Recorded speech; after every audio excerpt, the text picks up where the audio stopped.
Namaste. Dhanava Pranam. By the instruction and grace of our spiritual master, Om Vishnupad Shripad Bhakti Madhava Puri Maharaj, we are reading Srimad Bhagavatam, Canto 1, Creation, Chapter 17, Text 9. Om Namo Bhagavate Vasudevaya.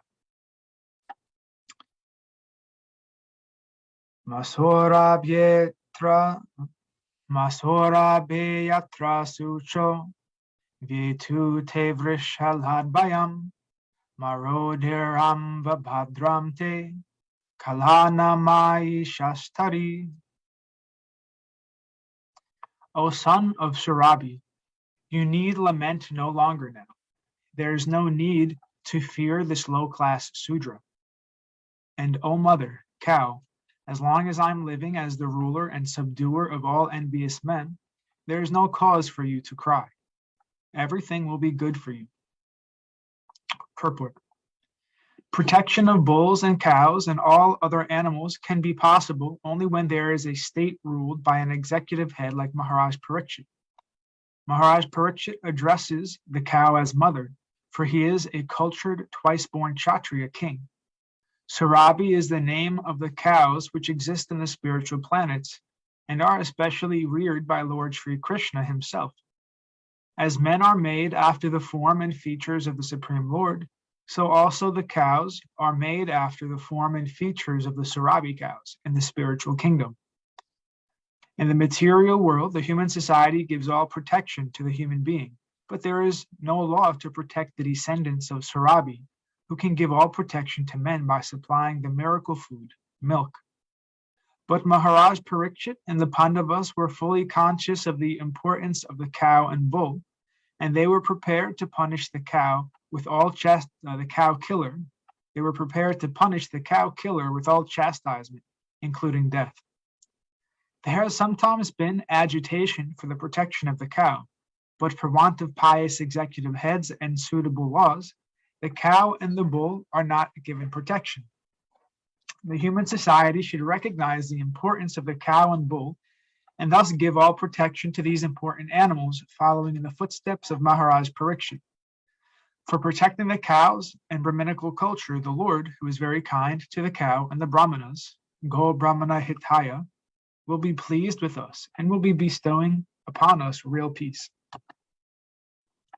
Text 10 through 7. 10 through 11. Yasya rashtre praja sarvas trasyante sadhya sadhubi tasya matasya nasyanti kirtir ayur bhagogati isha rajnam paro dharmo yartanam arti nigraha atainam vadhishyami bhutadruham asattamam. O chaste one, the king's good name, duration of life, and good rebirth vanish when all kinds of living beings are terrified by miscreants in his kingdom. It is certainly the prime duty of the king to subdue first the sufferings of those who suffer. Therefore, I must kill this most wretched man because he is violent against other living beings. Purport. When there is some disturbance caused by wild animals in a village or town, the police or others take action to kill them.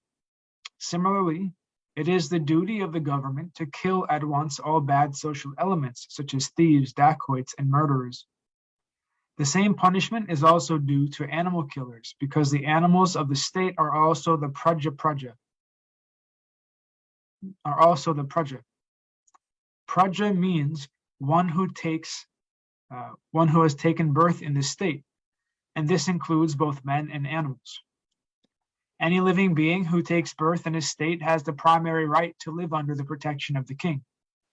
The jungle animals are also subject to the king, and they also have a right to live. So what to speak of domestic animals like the cows and bulls? Any living being, if he terrifies other living beings, is a most wretched subject, and the king should at once kill such a disturbing element. As the wild animal is killed when it creates disturbances, Similarly, any man who unnecessarily kills or terrifies the jungle animals or other animals must be punished at once.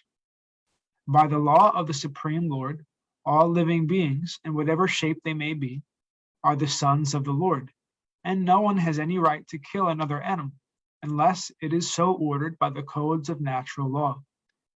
The tiger can kill a lower animal for his subsistence, but a man cannot kill an animal for his subsistence. That is the law of God, who has created the law that a living being subsists by eating another living being. Thus, the vegetarians are also living by eating other living beings. Therefore, the law is that one should live only by eating specific living beings, as ordained by the law of God. The Ishopanishad directs that one should live by the direction of the Lord and not at one's sweet will.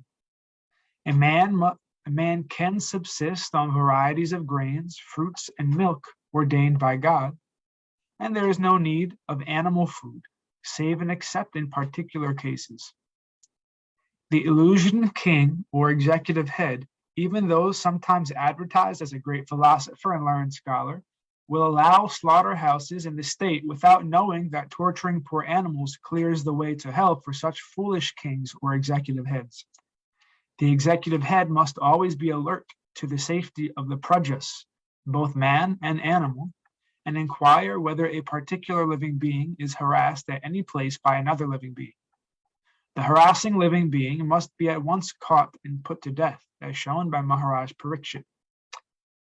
The people's government, or government by the people, should not allow killing of innocent animals by the sweet will of foolish government. The people's government, or government by the people, should not allow killing of innocent animals by the will of foolish government men. They must know the codes of God, as mentioned in the revealed scriptures.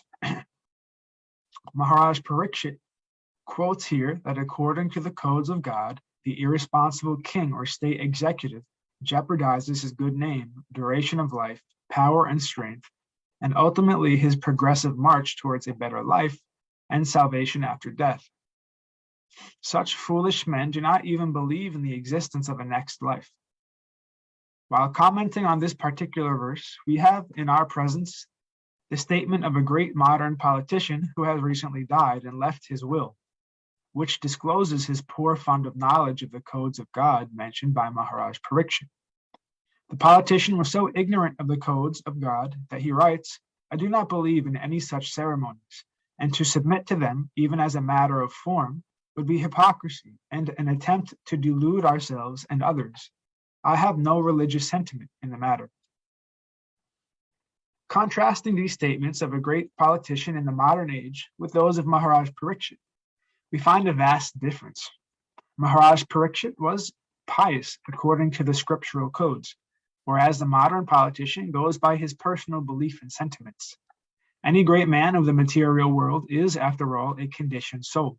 He is bound by his hands and feet by the ropes of material nature, and still the foolish conditioned soul thinks of himself as free to act by his whimsical sentiments. The conclusion is that people in the time of Maharaj Parikshit were happy, and the animals were given proper protection because the executive head was not whimsical or ignorant of God's law. Foolish, faithless creatures tried to avoid the existence of the Lord and proclaim themselves secular at the cost of valuable human life. The human life is especially meant for knowing the science of God, but foolish creatures, especially in this age of Kali, instead of knowing God scientifically, make propaganda against religious belief, as well as the existence of God, even though they are always bound by the laws of God, by the symptoms of birth, death, old age, and disease. Text 12. Kuvrishchatava padam strin suryabhya chatuspada mambhuvam stvadrisha rastre radgyam krishnanu bhartinam. He, Maharaj Parikshit, repeatedly addressed and questioned the bull thus: "O son of Surabhi, who has cut off your 3 legs? In the state of the kings who are obedient to the laws of the Supreme Personality of Godhead, Krishna, there is no one as unhappy as you." Purport: The kings or the executive heads of all the states must know the codes of Lord Krishna, generally Bhagavad Gita and Srimad Bhagavatam, and must act accordingly in order to fulfill the mission of human life, which is to make an end to all miseries of material conditions. One who knows the codes of Lord Krishna can achieve this end without any difficulty. In the Bhagavad Gita, in a synopsis, we can understand the codes of Godhead, and in the Srimad Bhagavatam, the same codes are explained further. In a state where the codes of Krishna are followed, no one is unhappy. Where such codes are not followed, the first sign is that 3 legs of the representative of religion are cut off, and thereby all miseries follow. When Krishna was personally present, the codes of Krishna were being followed without question. But in his absence, such codes are presented in the pages of Srimad Bhagavatam for the guidance of the blind persons who happen to be at the helm of all affairs. Text 13. Akyahi vrishabhadram va sadunam akrutagasham atmavarupya kartaram Parthanam kirti dushanam. O bull, you are offenseless and thoroughly honest. Therefore, I wish all good to you. Please tell me of the perpetrator of these mutilations, which blackened the reputation of the sons of Pritha. Purport. The reputation of the reign of Maharaj Ramachandra and that of the kings who followed in the footsteps of Maharaj Ramachandra, like the Pandavas and their descendants, are never to be forgotten because in their kingdom, offenseless and honest living beings were never in trouble. The bull and the cow are symbols of the most offenseless living beings because even the stool and urine of these animals are utilized to the benefit of human society.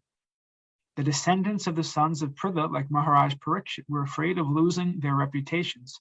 But in the modern days, the leaders are not even afraid of killing such offenseless animals. Herein lies the difference between the reign of those pious kings and the modern states ruled by the irresponsible executive heads without knowledge of the codes of God. Text 14. Janena gasya gamyanjan sarvatosya chamadbayam sadhunam bhadram evasyad asadhu damane krite. I'm reminding you. Message Swami Narayan about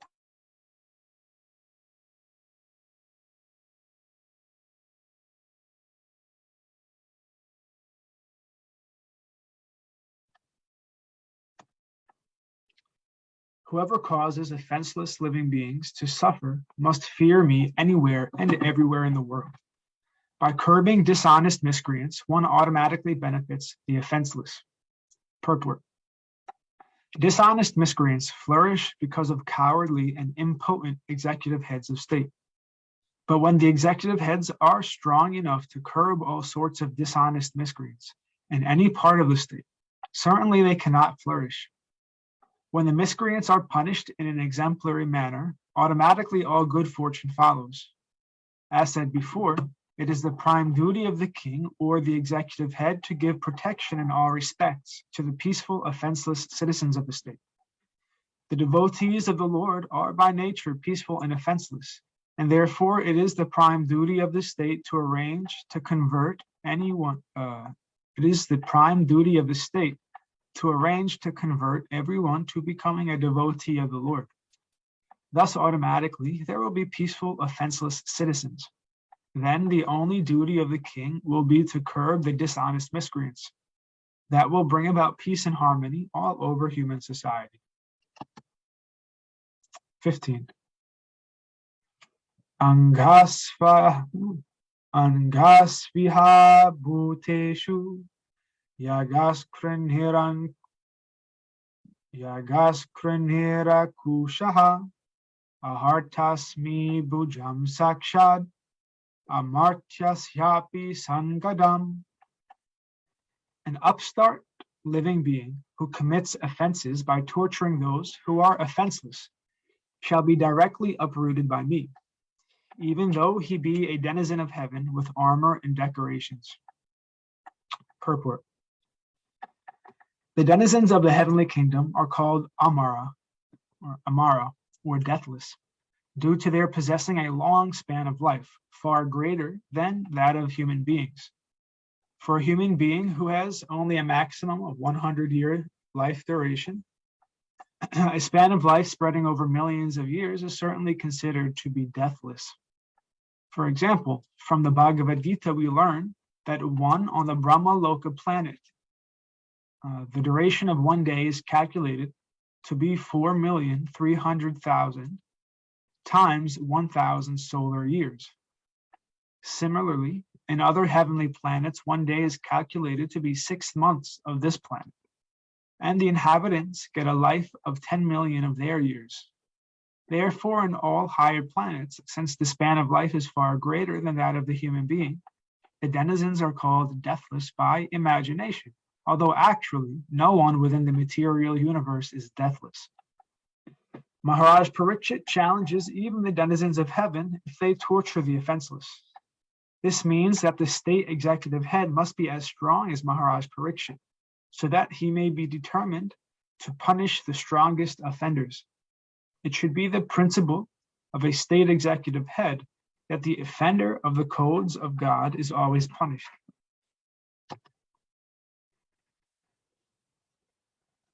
Thus ends our reading for today. We will continue from text 16 on Friday, on Wednesday, hopefully. All glories to Vishnu Pad, Shripad Bhakti Madhava Puri Maharaj Ki Jai. Jai Srila Prabhupada, Srila Guru Maharaj, Srila Gurudev, Srila Acharya Dev, Srila Shanta Maharaj Ki Jai. All glories to our Rupa Nuga Guru Varga Ki Jai. Bhakti Vrinda Ki Jai. All glories to the assembled devotees, to the worldwide devotees. Jai Navadvip Dham Ki Jai. Mayapur Dham Ki Jai. Nrishingapali Dham Ki Jai. Ekachakra Dham Ki Jai. Jagannath Puri Dham Ki Jai. Jagannath Baladev Subhadra Ju Ki Jai. Vrindavan Dham Ki Jai. Giri Govardhan Gupta Govardhan Dham Ki Jai. Sham Kund Radha Kund Ki Jai. Tulsi Devi Bhakti Devi Vrinda Devi Ki Jai. Nitai Gaur Pramanandi Hari Hari Hari Bol. Hare Krishna. Dhanyavad Pranam.